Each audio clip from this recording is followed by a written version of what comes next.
اور وہ ہمارے محترم شہادت آوان صاحب، باقی تو کوئی آتا ہی نہیں ہے 87 رکنی کابینہ میں، تو اس طرح تو سارا بزنس ہی ڈیفر ہوتا جائے گا۔ میں اس پہ بات رکھنا چاہتا ہوں، اور حکومت ابھی اگر جواب نہیں ہے تو حکومت جواب لے کے پھر ہاؤس کو دے دیں مجھے۔ ڈیفر نہیں کرنا چاہتے، دے دیں جواب۔ جی بسم اللہ کریں جی۔ جی شکریہ مسٹر چیئرمین۔ میں سینیٹر مشتاق احمد تحریک پیش کرتا ہوں کہ ملک میں شراب کی بڑھتی ہوئی خرید و فروخت، اس کا تشویشناک حد تک استعمال اور اس سے پیدا ہونے والے جرائم کے مسئلے کو زیر بحث لائے۔ مسٹر چیئرمین، یہ بہت بڑا ایشو ہے، اور میں اگر آپ کو دستور کی آرٹیکل 31 میں آپ کو سناؤں تو دستور کے آرٹیکل 31 میں یہ لکھا گیا ہے کہ steps shall be taken to enable the Muslim of Pakistan individually and collectively to order their lives in accordance with the fundamental principles and basic concept of Islam, and to promote facilities whereby they may be enabled to understand the meaning of life according to the Holy Quran and Sunnah۔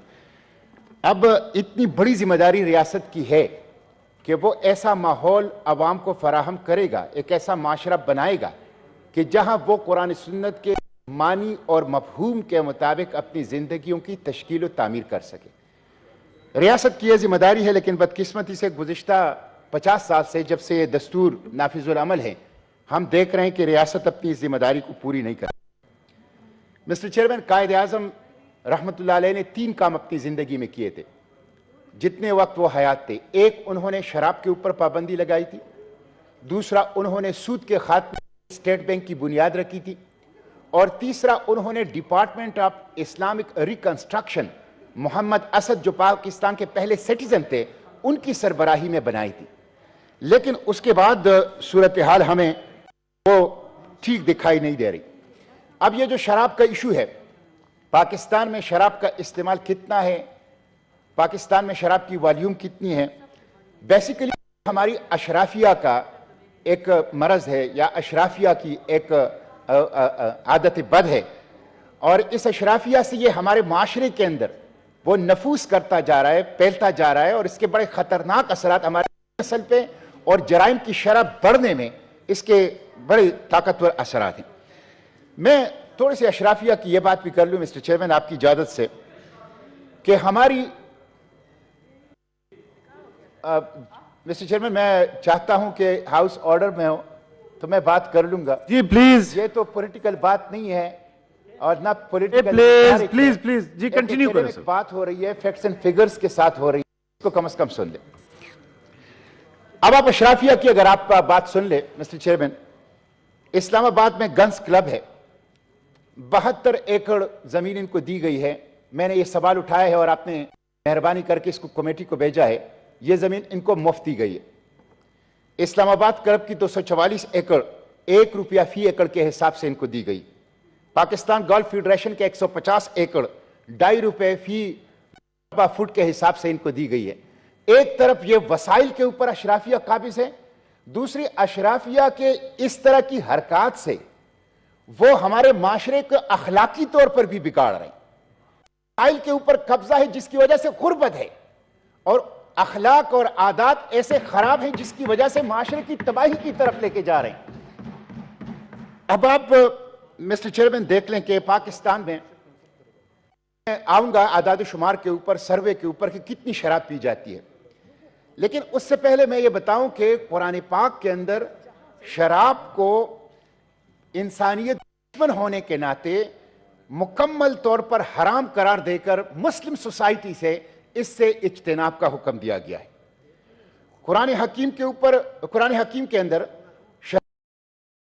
مقامات پر سورہ بقرہ آیت number 220، سورہ نساء آیت number 43، سورہ مائدہ آیت number 90 اور 91 کے موقع پر آتے ہیں، اور پھر انہی آیات کی روشنی میں قرآن پاک نے بڑی کیٹیگوریکل، بڑی بلیک اینڈ وائٹ میں، بڑے راسخ اور دو ٹوک انداز کے ساتھ شراب کے اوپر پابندی لگائی ہے۔ اور پھر انہی آیات کی روشنی میں علماء، ائمہ، فقہا نے 10 بنیادی وجوہات لکھی ہیں کہ شراب انسان کے لیے بحیثیت فرد، فیملی کے لیے اور سوسائٹی اور سماج کے لیے کتنی خرابیاں اور کتنی زیادہ مضر چیزیں موجود ہیں۔ اس لیے قرآن حکیم میں چونکہ یہ سماج کے دشمن ہے،